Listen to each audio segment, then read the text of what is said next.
Belum tentu kita hidup sampai Ramadan. Iya. Kenapa kita harus siap-siap, Ustaz? Kau belum tentu hidup sampai tahun depan. Kenapa kau bangun rumah? Orang banyak bangun rumah. Bangun rumah ini berapa lama kira-kira? Butuh waktu 1,5 tahun. Apakah umurmu sampai 1,5 tahun? Wallahu a'lam. Tapi kenapa kau bangun? Untuk Ramadan kau tidak mau siap-siap. Mungkin kau hidup sampai sana. Kalaupun kau mati di tengah-tengah jalan, maka kau mati di atas niat yang mulia. Ahibbati fillah, apa yang perlu kita persiapkan untuk menghadapi Ramadan? Yang pertama, kalau ada tamu yang mau datang ke tempat kita, nih panitia Sayyid Naum, kenapa dia siapkan tempat yang bersih, ya dikasih tenda sini macam-macam. Karena mereka berpikiran ada yang mau datang. Dia siapkan. Kalau engkau menyambut hamba Allah seperti itu, bagaimana menyambut bulan dibukanya pintu-pintu surga? Idza kana awwalu lailatin min Ramadan. Ketika masuk malam pertama bulan Ramadan, futihat abwabul jannah wa lam yughlaq minha bab. Wa ughliqat abwabun niran wa lam yuftah minha bab. Ketika masuk malam pertama bulan Ramadan, semua pintu surga dibuka.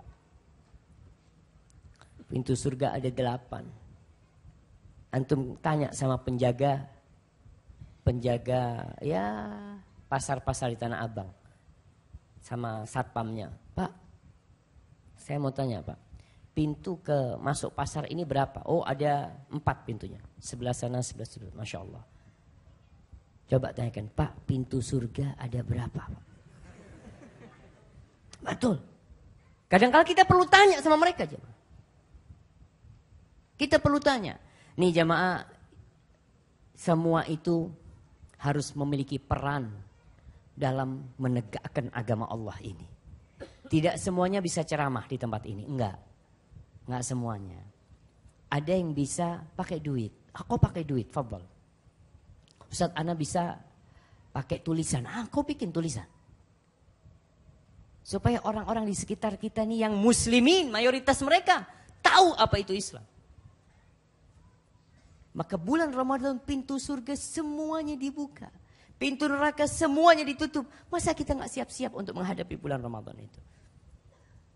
Bersih-bersih diri. Ya, lihat kewajiban kita.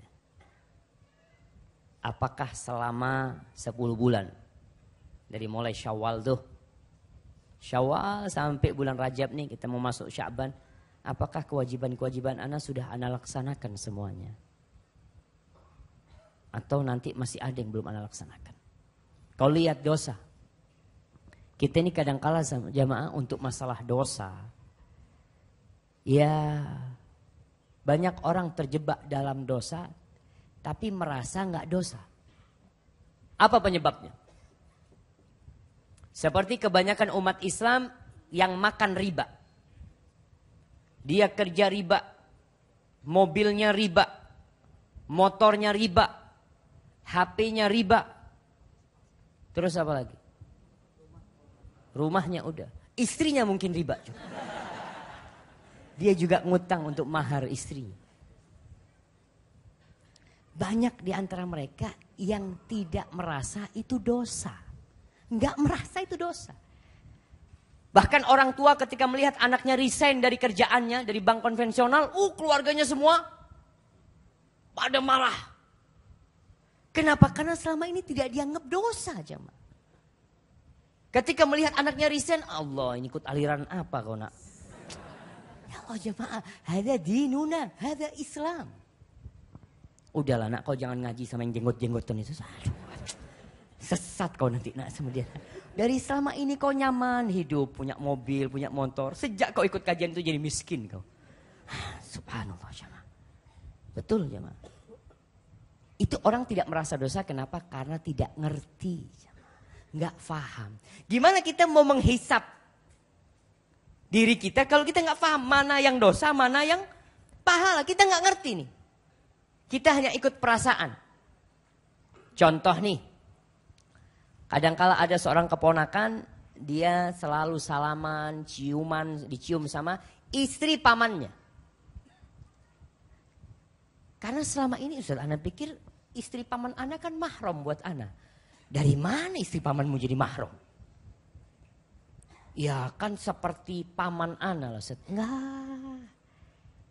Di sini dibutuhkan ilmu untuk melihat. Oh ternyata yang ini dosa. Ini nih yang pahala. Anak kira ini dapat pahala, ternyata enggak. Sebagian umat Islam tidak pakai jilbab. Nah, masih kita lihat. Ketika ditanya, kenapa bu kok nggak pakai jilbab? Kan ada fatwa yang mengatakan jilbab tidak wajib.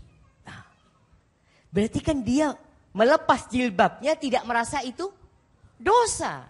Tapi ada orang yang dikatakan, mbak kok nggak pakai jilbab? Doakan Ustadz, mudah-mudahan saya dapat hidayah, saya kepingin pakai jilbab. Ini nggak apa-apa. Yang tadi itu yang pertama, dia meninggalkan jilbab dengan ilmu. Karena ada fatwa yang mengatakan jilbab tidak wajib. Kalau yang kedua, karena dia belum mampu pakai jilbab. Tapi dia tahu, anak tahu Ustadz, seharusnya seorang muslimah itu pakai jilbab. Anak faham Ustadz, cuma anak kok belum siap untuk hal itu. Ya kita doakan. Tapi kalau yang pertama, ya mau gimana, dia merasa, udahlah orang ada fatwa seperti itu. Maka ilmu jemaah. Kita ini mau menghisap diri kita butuh ilmu. Antum pelajarin ilmu tuh. Mana yang wajib, mana yang sunnah, mana yang haram, mana yang mubah. Perlu kita pelajarin, perlu. Kalau kita tidak tahu dengan rambu-rambu, kita akan sering ditilang sama polisi. Antum orang tuh kalau datang dari luar kota, nggak tahu dengan rambu-rambu yang ada di kota itu, tahu-tahu dapat 100 meter ditilang. Ntar 500 meter ditilang lagi. Allahu Akbar. Kenapa aku ditilang terus? Ya, Bapak tahu ini larangan. Oh, saya nggak tahu Pak. Saya dari luar kota. Ya, Bapak kan punya SIM. Bapak berarti sudah belajar? Iya Pak, saya SIM-nya bayar Pak. Masya Allah. Kayak gitu tuh banyak umat Islam yang gak ngerti dengan rambu-rambu. Sehingga diterabas sama mereka. Merasa gak dosa. Merasa tidak dosa dia. Tapi ketika berilmu, kenapa Allah katakan innama yakhshallaha min ibadihi al-ulama. Yang takut sama Allah di antara hamba-hambanya. Siapa? Para ulama. Orang yang ngerti, yang paham. Dia baru takut. Antum ketika tahu di depan sana ada polisi yang jaga. Antum pakai seat belt enggak? Masya Allah. Langsung dipasang. Kenapa mas? Ada bapak polisi. Kelihatan itu tuh, kelihatan. Tapi orang yang tidak punya ilmu, dia tenang. Tahu-tahu kiri. Allah, kenapa kiri? Oh, bapak enggak pakai seat belt. Allah Akbar. Ilmu jemaah. Maka untuk hisab diri kita nih, kita harus belajar. Baik. Yang kedua, sebelum kita beramal, kita ini udah beramal puluhan tahun. Tapi antum berpikir, amalan antum kira-kira diterima enggak? Kalau yang pertama tadi berbicara tentang ya dosa sama pahala. Kita udah tahu nih dosa ini pahala, alhamdulillah kita udah paham Ustaz. Kita udah bisa menghisap nih. Ternyata amalan kita dosa, yang ini pahala. Tapi perlu kau hisap lagi. Diterima enggak kira-kira amalanmu? Karena syarat diterimanya amalan tuh ikhlas lillahi ta'ala dan sesuai dengan tuntunan Rasulullah sallallahu alaihi wasallam. Itu syahadat kita. Itu syahadat kita. Ustaz ana nih alhamdulillah suka puasa Ustaz. Bahkan ana kalau puasa 40 hari. Boleh dalam Islam. Bapak enggak boleh, Pak. Rasul sallallahu alaihi wasallam tidak pernah puasa sebulan penuh kecuali Ramadan, kata dia. Ustaz, saya kan beda lah. Nabi kan sudah diampuni dosanya. Ada orang-orang kayak gitu. Dan itu pernah terjadi di masa Rasul sallallahu alaihi wasallam. Ingat kisah 3 orang yang mau puasa terus tidak mau berbuka. Yang satu mau sholat malam terus dia tidak ingin putus, tidak ingin tidur. Yang satu tidak ingin menikah dengan wanita. Kacamata perasaan orang-orang ini orang baik semua. Gimana nggak baik? Mereka tujuannya benar lillahi ta'ala. Tapi caranya gak benar. Maka orang yang caranya benar belum tentu diterima. Apalagi yang caranya tidak benar. caranya benar belum tentu diterima. Kalau dia nggak ikhlas, Allah nggak akan terima. Maka antum lihat, sedekah antum, ana sering sedekah, thayyib. Gimana sedekahmu? Lillahi ta'ala. Insyaallah lillahi ta'ala. Ya alhamdulillah. Sambil kita terus memperbaiki diri kita. Jadi ingat, kita dituntut untuk ikhlas lillahi ta'ala dan belajar. Mana yang sesuai dengan tuntunan Rasulullah SAW. Banyak orang mengatakan, udahlah kau gak usah ribut masalah sholat. Ini sholatnya benar, gak benar, sholatnya sesuai dengan sunnah, gak sesuai dengan sunnah. Yang penting itu sholat. Yang kau perlu bicarakan itu yang tidak sholat. Kita kadang-kadang masih dengar pernyataan seperti itu. Subhanallah, pernyataanmu ada benarnya, tapi ada nggak benarnya juga. Nggak benarnya di mana? Nggak benarnya itu Allah mengatakan fawailun lil musallin. Celaka orang-orang yang sholat. Ini orang udah ahli ibadah, sholat jamaah. Celaka dia. Kalau yang nggak sholat betul kita perlu dakwain mereka. Tapi yang sholat perlu diperbaikin kualitas sholatnya. Kita kadang-kala Masya Allah umur udah 60 tahun. Kira-kira diterima nggak sholatnya? Insya Allah diterima Ustaz. Dari mana kau tahu diterima? Rasul sallallahu alaihi wasallam mengatakan, "Innar rajula la yusalli salata 60 sana wa lam tuqbal lahu salah." Ada orang yang sholat selama 60 tahun sholat jemaah. Satu pun sholatnya nggak ada yang diterima. Satu pun jemaah. Ini cerita Nabi SAW. Yutimmu ruku'ahu wa la yutimmu sujudahu. Yutimmu sujudahu wa la yutimmu ruku'ahu. Rasul SAW tidak berbicara niat. Karena yang bisa mengukur niat itu siapa? Allah. Dan kita sendiri tahu. Rasul SAW berbicara tentang aturan sholat orang ini gak benar. Sujudnya sempurna, rukuknya gak sempurna. Rukuknya sempurna, sujudnya gak sempurna. Pernah seorang sahabat masuk Masjid Nabawi, lalu dia sholat. Sahabat masuk Masjid Nabawi, di situ ada Rasulullah SAW sedang duduk, dia sholat. Selesai sholat, Assalamualaikum, datang ke Nabi SAW. Assalamualaikum. Kata Rasul SAW, Salli, fa innaka lam tusalli. Kau sholat, kau belum sholat. Jadi dari tadi itu gak dianggap sholat. Sholat lagi nih sahabat. Bayangkan sholat kedua dilihat oleh Rasulullah SAW. Kira-kira gimana sholat dia? Masya Allah. Assalamualaikum, Assalamualaikum. Datang ke Rasul SAW, Nabi balik mengatakan, Salli, fa innaka lam tusalli. Kau sholat lagi, kau belum sholat. 3. Selesai sholat, ya mau gak mau dia berusaha yang ketiga kali ini untuk lebih maksimal. Selesai, Assalamualaikum.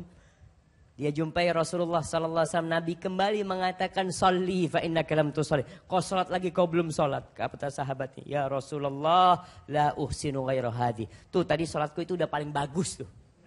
Oh, tadi tuh, aku gak bisa lagi. Kalau disuruh sholat lagi mau gimana lagi sholatnya udah. Fa'alimni. Tolong kau ajarin aku ya Rasulullah. Belajar jamaah. Makanya kalau ada orang mengatakan yang kau bicarakan yang tidak sholat, yang sholat sudah biarkan. Enggak, yang sholat pun perlu bagaimana? Tadi kita bicara kualitas. Umat Islam ini nggak boleh dia mandek tuh. Berhenti tuh nggak naik derajatnya. Dari dulu sampai sekarang kulhu yang dihafal. Qul huwallahu ahad, qul a'udzu bil falaq, qul a'udzu bin nas. Tanya, Bapak umur sudah berapa? Ya Ustaz, ya baru 58 tahun lah. Hafalannya nggak nambah enggak Ustaz, tapi kalau fulus alhamdulillah Ustaz. Kenapa? Karena dia nggak mau belajar jamaah. Maka tolong nih, yang kedua ini sama sebenarnya. Kalau yang pertama tadi kita bicara supaya kita tahu ilmu mana yang halal, mana yang haram, mana yang wajib, mana yang sunnah, mana yang boleh, mana yang nggak boleh. Tapi yang kedua belajar untuk menyempurnakan. Yang udah sholat, alhamdulillah Ustaz Allah ini udah sholat sejak umur 9 tahun dan tidak pernah meninggalkan sholat, alhamdulillah. Sekarang kau lihat, kira-kira sholatmu udah bener nggak? Pelajarin lagi, kembali kepada ilmu. Yang ketiga, masalah hati. Kita harus bersihkan hati kita untuk menjadi orang yang bertakwa. Karena bulan Ramadan itu madrasahnya orang yang bertakwa. Antum tahu, ketika orang mau masuk sekolah ada tes nggak di depan? Dites dulu. Nggak bisa jawab, nggak diterima. Baik. Bagaimana dengan Ramadan? Kadangkala kita nggak persiapan untuk tes. Ya Ustaz, kan nanti lulusnya setelah Ramadan. Iya benar, lulusnya setelah Ramadan.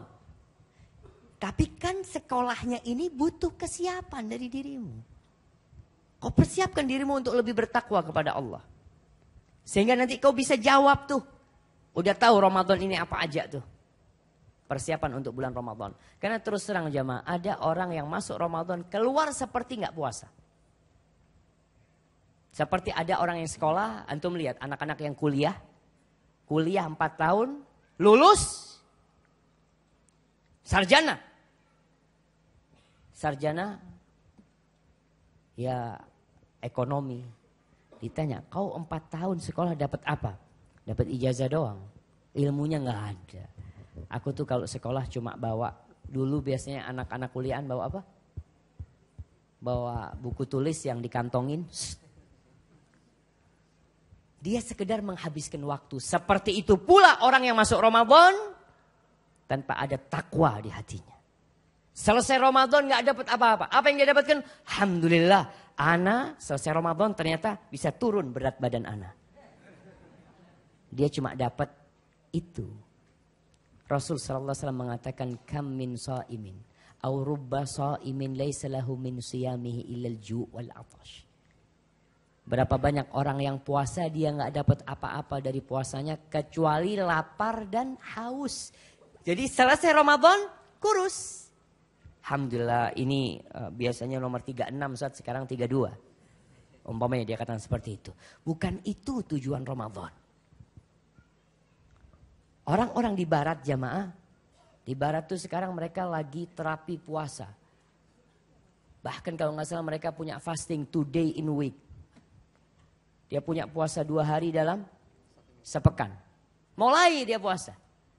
Untuk apa? Untuk kesehatan. Kita enggak. Untuk apa? La'allakum tattaqun. Itu tujuan kita. Tapi kita harus punya modal. Agar puasa kita benar. Membuat kita lebih bertakwa kepada Allah Subhanahu wa taala. Jangan sampai selesai Ramadan nih. Selesai Ramadan kita nggak tambah naik takwanya, bacaan Qur'annya nggak tambah banyak, sholat sunnahnya juga nggak tambah banyak. Yang keempat, yang perlu disiapkan dimulai bulan ini, silaturahim. Ustaz, ada apa dengan silaturahim? Bulan Sya'ban bulan diangkatnya amal perbuatan. Ingat, ada 2 orang yang amalannya tidak diangkat, dosanya tidak diampuni. Nah, Anda kasih hadiah.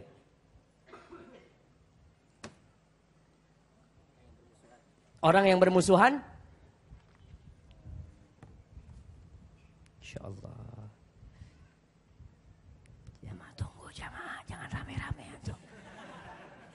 Itu pertanyaan dia tahu jawabannya, cuma tadi. Grogi jamaah. Ada yang lebih dahsyat dari yang bermusuhan. Apa jemaah? Dosa yang tidak diampuni apa? Masya Allah. Apa dosa yang tidak diampuni? Sampai hilang. Syirik jemaah. Masya Allah. Anda mau kasih hadiah ya kayak Imam. Masya Allah. Barakallahu fikum. Jemaah itu 2. Ada yang mau jawab lagi? Udah selesai jawabannya. Naam.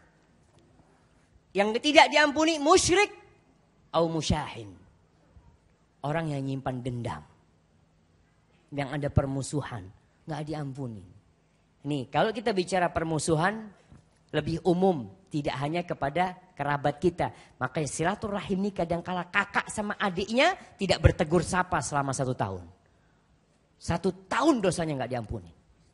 Amalnya nggak diangkat. Pas bulan Sya'ban ternyata dia belum memperbaiki dirinya. Kadangkala Idul Fitri pun tidak mau berjumpa. Hati-hati jamaah. Ini mau masuk Ramadan, kau apa gunanya ketika kau beramal terus amalanmu tidak diangkat? Apa guna kau tiap hari selesai sholat mengatakan Astaghfirullah, Astaghfirullah, Astaghfirullah. Kau masih menyimpan permusuhan sama kerabatmu. Kau tidak mau bertegur sapa dengan dia. Tiap hari Senin Kemis aja orang itu tidak diampuni dosanya. Rasul sallallahu alaihi wasallam mengatakan bahwasanya turfaul amal fi yaumil itsnaini wal khamis. diangkat amal pada hari Senin dan Kamis. Fayughfaru likulli 'abdin la yusyriku billahi syai'a. Allah ampuni untuk semua hamba yang tidak berbuat syirik sedikit pun. Illa rajulun kana bainahu wa baina akhihi syahna fayuqalu anziru li hadain hatta yastaliha.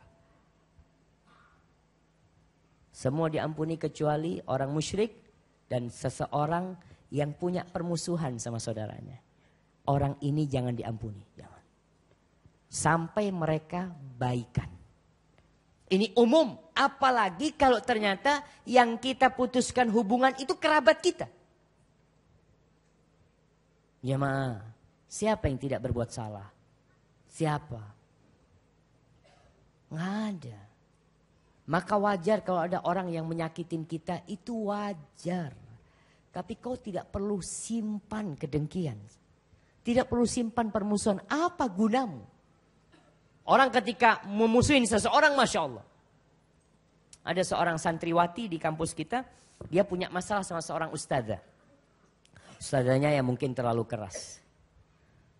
Si santriwati ini minta pulang. Dia gak kerasan, gak betah sampai abalnya telepon ana berulang kali, Ustaz, tolong Ustaz. Ana gak apa-apa, ana punya putri hafal 1-2 hadis walaupun dia gak lulus gak apa-apa Ustaz. Yang penting putri ana tahu sama agama. Dia katakan, Ustaz, ana ngelihat sepatunya ustazah itu gak kuat. Sepatunya doang jemaah.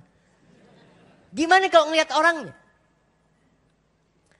Maka ingat, ini silaturahim adalah yang ada hubungan kerabat. Tapi dengan sesama muslim kita pun tidak boleh menyimpan dendam. Jangan kau maafkan saudaranya. Allah subhanahu wa ta'ala berfirman, Fahal asaitum in tawallaitum an tufsidu fil ardi wa tuqatti'u arhamakum. Apakah kiranya kalian kalau kalian memimpin, ada orang-orang yang ketika mendapatkan jabatan kerjanya tufsidu fil ard, merusak di muka bumi ini dan memutuskan tali rahim di antara saudara-saudaranya.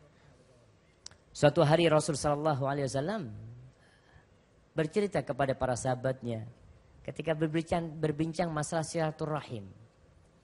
Beliau mengatakan sallallahu alaihi wasallam laisal wasil bil mukafi. Yang dikatakan orang menyambung silaturahim itu bukan orang yang balas-balasan. Tahu balas-balasan jemaah? Artinya hubungannya itu sudah cair. Hubungannya sudah baik. Dia datang ke tempat kita, dia kasih kita hadiah, kita kirim hadiah sama dia. Jadi hubungannya sudah baik. Bukan itu yang disebut orang yang menyambung silaturahim. Walakinnal wasil alladzi idza quti'at rahimuhu wasalaha. Tapi yang disebut orang menyambung silaturahim adalah orang ketika diputuskan rahimnya dia sambung. Dia punya paman, tidak mau datang ke rumahnya, ana yang datang ke rumah paman ana. Dia punya sepupu yang tidak mau membantu dia ketika dia susah, tetap ana akan datang kepada dia. Dan antum silaturahim jangan cuma kalau butuh. Kadang-kala kerabat kita tuh melihat fulan, aduh butuh fulus kayaknya fulan tuh. Kalau butuh duit datang. Jangan. Subhanallah ada orang Masya Allah jemaah. Ada orang anak kenal baik sama dia. Dia itu datang ke rumah kerabatnya. Tapi dia datang bawa mobil Alphard jemaah. Dia datangin. Ketika datang langsung diterima sama saudara-saudaranya. Karena apa? Karena ini bukan orang mau minta-minta. Mungkin orang malah mau ngasih. Tapi kalau antum datang ketika butuh, Allah, bilang Abah lagi nggak ada ya. Kasih tahu orang. Antum datangin kerabat antum. Jangan kalau butuh antum datang sama mereka. Ketika antum datang kepada mereka menyambung rahim, rizki antum Allah luaskan. Dan jangan takut rizkinya berkurang. Apalagi ini untuk orang-orang yang hidup di Jakarta nih. Kadang-kala orang-orang yang hidup di Jakarta ini silaturahim buat keluarganya yang di kampung jarang. Ustaz ya ana sibuk Ustaz. Oke kau gak datang tiap bulan. Gak apa-apa tapi fulusnya datang tiap bulan. Gak masalah. Artinya silaturahim itu bukan hanya bawa badan kita. Biasanya orang kirim hadiah setahun sekali. Kau kirim tiap bulan. Kau punya rezeki kirim. Kalau kau bisa silaturahim dengan cara seperti itu. Tapi jangan sampai kita memutuskan jamaah. Jangan jamaah. Ini waktunya diperbaiki kita. Kita kalau punya masalah sama saudara kita ya. Yang pertama kerabat, yang kedua sesama saudara kita, sesama muslim. Kita jaga hubungan kita sama mereka. Kemudian yang kelima, manfaatkan waktu. Mulai kita nih manfaatkan waktu. Antum melihat anak punya waktu 24 jam, berapa jam anak buka Facebook? Dan berapa jam anak buka Al-Quranul Karim? Antum lihat, Allahu Akbar. Malu kita jamaah. Kita tuh kadang-kala, alhamdulillah, ada orang yang baca Quran pakai HP sekarang, Masya Allah. Dia di bus, di mana dia baca Quran pakai HP. Tapi ketika bunyi, titit, Qurannya ditutup, seret. Dia baca. Baca berita, baca Quran lagi. Titit, ternyata panjang. Qurannya ditinggal sama dia. Akhirnya dia baca berita-berita yang tidak menambah dia tambah dekat sama Allah. Tidak menambah dia tambah jauh dari dosa. Waktu antum manfaatkan sekarang. Mulai. Antum ya yang biasa pakai internet berapa jam mulai dikurangin. Yang bisa ngobrol berapa jam dikurangin. Karena nanti di bulan Ramadan waktu itu mahal jamaah. Kalau sekarang kita tidak bisa mengatur waktu kita, Ramadan habis kita nanti. Habis gimana? Ya kita tidak bisa memanfaatkan waktu itu dengan baik. Insya Allah Ustaz, nanti anak kalau masuk Ramadan, anak sudah akan anak matikan televisi. Anak akan putuskan internet. Bisa nggak sekarang orang hidup tanpa internet? Jemaah? Ada yang bisa hidup tanpa internet? Kayaknya masih ada Ustaz. Orang-orang tua yang sudah bau kuburan itu udah nggak mikir internet. Nah, ada orang-orang tua yang memang tidak hidup sama internet tapi hidupnya pegang remote TV. Dia internet nggak tahu tapi remote dia tahu tuh. Dia pengen sama aja waktunya juga habis untuk yang tidak bermanfaat buat dia.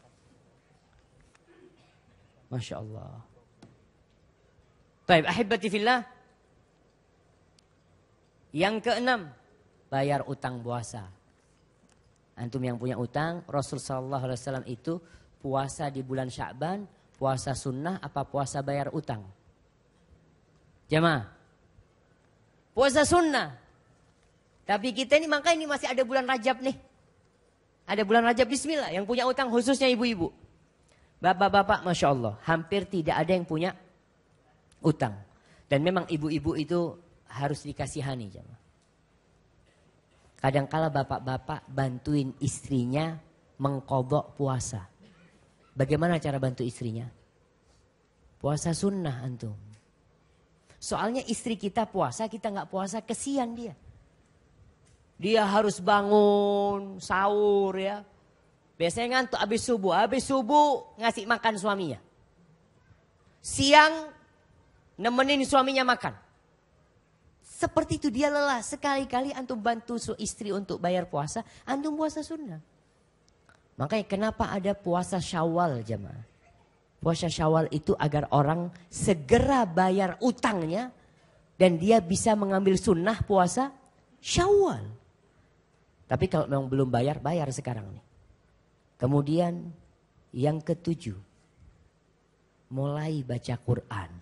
Saat kita sih baca Quran terus ya, tapi ditambah nih. Volume baca Qurannya ditambah. Antum kalau lihat ulama-ulama, kenapa sebagian di antara mereka bisa hatam tiap hari? Imam Syafi'i dikatakan kalau Ramadan beliau hatam sehari 2 kali.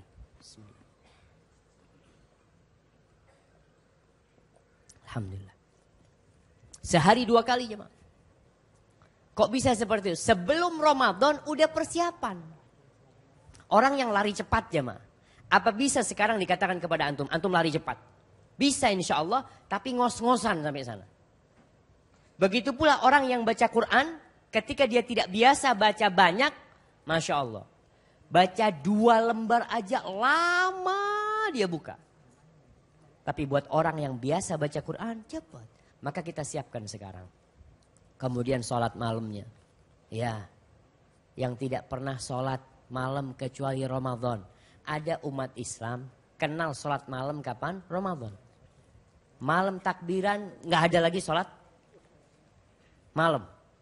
Pikirnya orang setelah takbiran itu nggak ada lagi sholat malam jemaah. Udah selesai, kan Ramadan. Emangnya sholat malam cuma Ramadan? Taraweh itu sholat malam jemaah. Cuma ketika Ramadan disebut taraweh. Tapi itu adalah qiyamul lail. Tahajud yang dilakukan mereka. Bukan dengan malam takbiran kemudian kita berhenti sholat malam. Baru sholat malam kapan? Nanti malam Ramadan pertama. Lah kita harus siapkan. Mulai sekarang antum sholat malam. Ya kalau nggak bisa pas malamnya sebelum tidur. Witir paling tidak 3 rakaat yang dilaksanakan. Kemudian yang selanjutnya banyak baca doa. Karena bulan Ramadan bulan berdoa. Doa itu dikabulkan jemaah di bulan Ramadan. Dan ayat tentang doa itu berada di antara ayat tentang Ramadan. Allah mengatakan wa idza sa'alaka ibadi anni. Kalau bertanya kepadamu hamba-hambaku tentang aku fa inni qarib. Aku itu dekat kata Allah. Ujibu da'watad da'i idza da'ani. Aku mengabulkan doa orang-orang ketika memohon kepadaku. Antum sekarang mulai doa. Antara azan dan qomat belajar doa. Kadangkala antum doa 1 menit habis doanya. Allah, udah habis Ustaz. Mau minta apa lagi? Berarti kan perlu latihan berdoa itu. Antum baca tuh doa-doa Rasul sallallahu alaihi wasallam. Baca, hafalkan. Oh Nabi baca doa ini. Nabi baca doa ini sallallahu alaihi wasallam. Antum mulai kumpulkan. Antum beli bukunya. Antum kalau nggak bisa ingat paling tidak antum bisa baca. Jamaah tadi ada satu doa yang belum dijawab. Doa melihat hilal. Udah ada yang dapat jamaah Masya Allah. Fadal.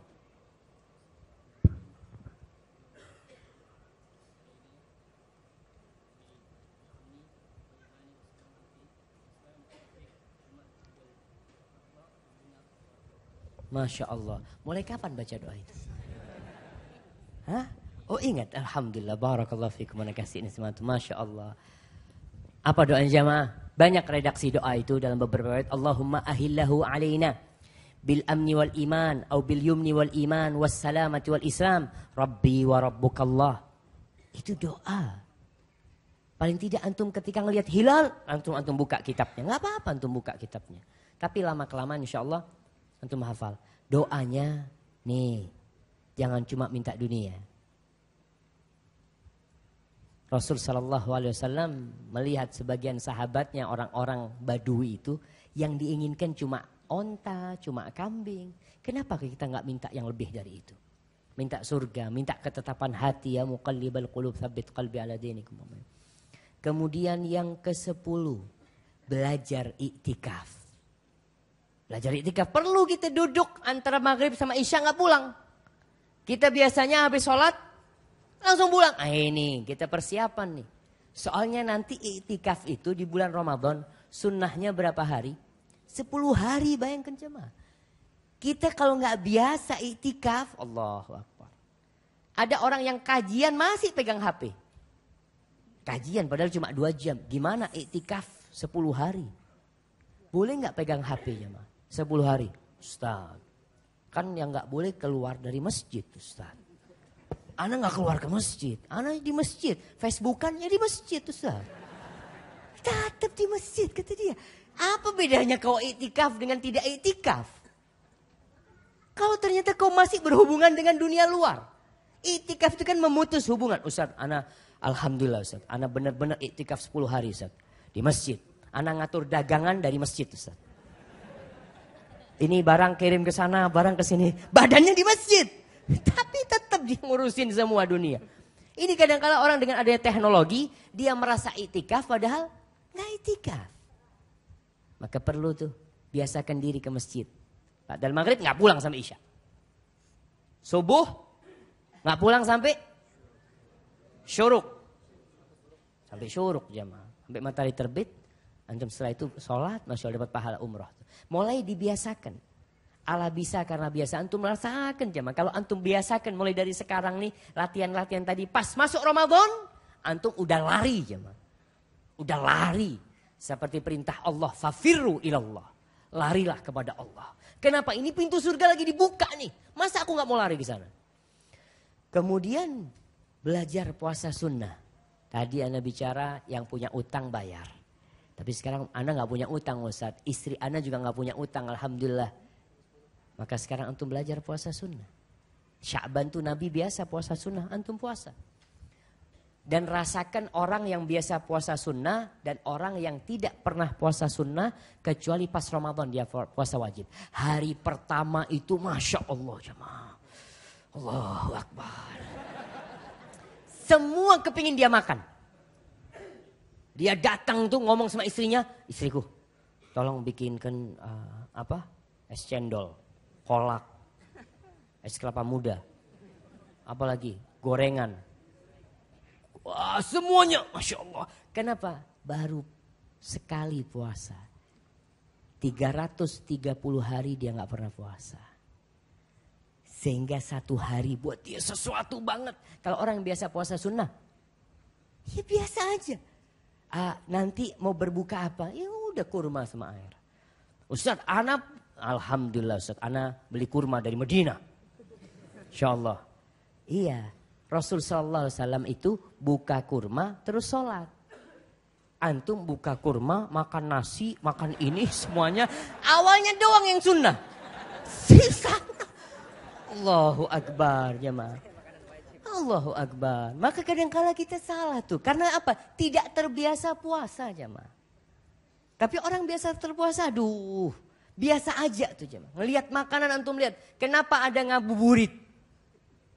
Orang yang biasa puasa sunnah ngabuburit. Nggak ada dia. Pernah ada lihat orang kemana ngabuburit Pak? Kata dia. Ngabuburit kemana? Kata dia. Ana lagi puasa sunnah nih. Senin Kemis. Nggak ada. Itu yang ngabuburit orang yang pertama puasa biasanya. Maka kita hati-hati. Ya kita biasakan diri kita. Kemudian ngasih makan orang jemaah. Masya Allah. Pertanyaannya udah banyak banget ya. Antum belajar ngasih makan orang. Karena sunnah nanti puasa ngasih berbuka. Sekarang nih antum punya rizki, pulang dari masjid, lihat orang lagi kumpul, bang yuk ke rumah, ajak makan. Kalau tidak kita beli warung berapa, pulang ke rumah kasihkan ke tukang-tukang yang ada atau apa, ada satpam di perumahan, kasih.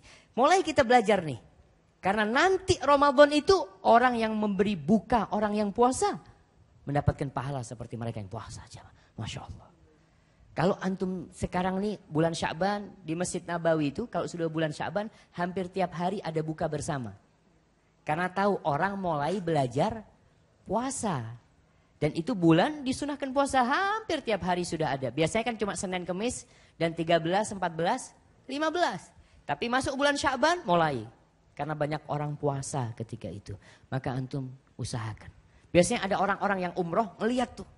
Datang ada sufroh. Sufroh itu tempat berbuka tuh. Jemaah umroh gak puasa. Insyaallah, alhamdulillah.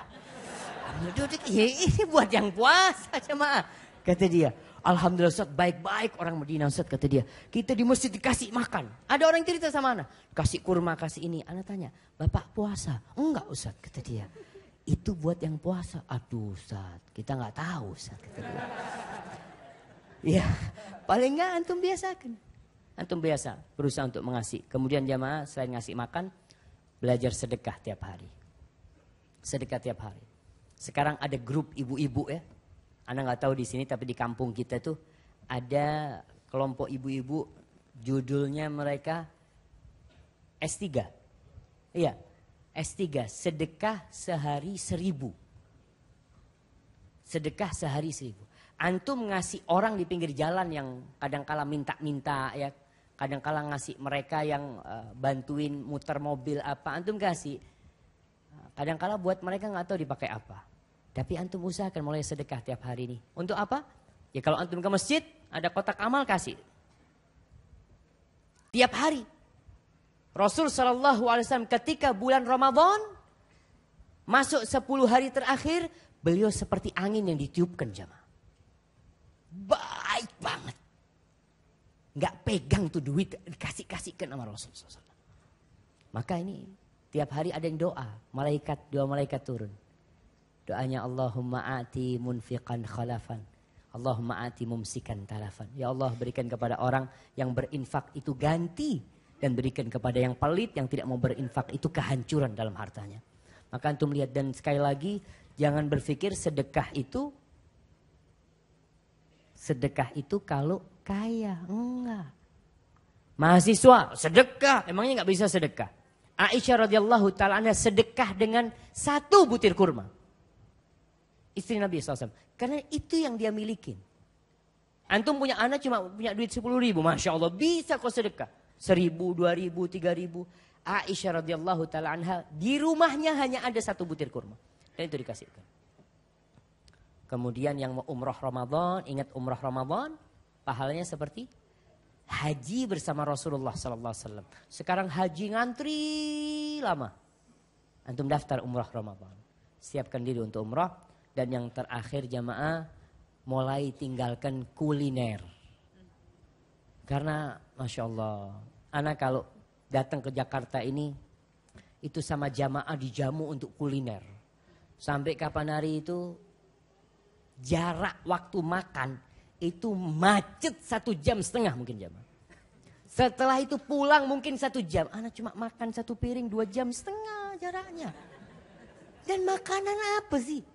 Sama gitu anak rasa. Maka antum yang suka kuliner, usahakan. Supaya nanti ketika Ramadan itu bukan bulan wisata kuliner, bukan. Makanya anak kadang-kala berpikir, kenapa di bulan Ramadan bahan pangan itu naik harganya?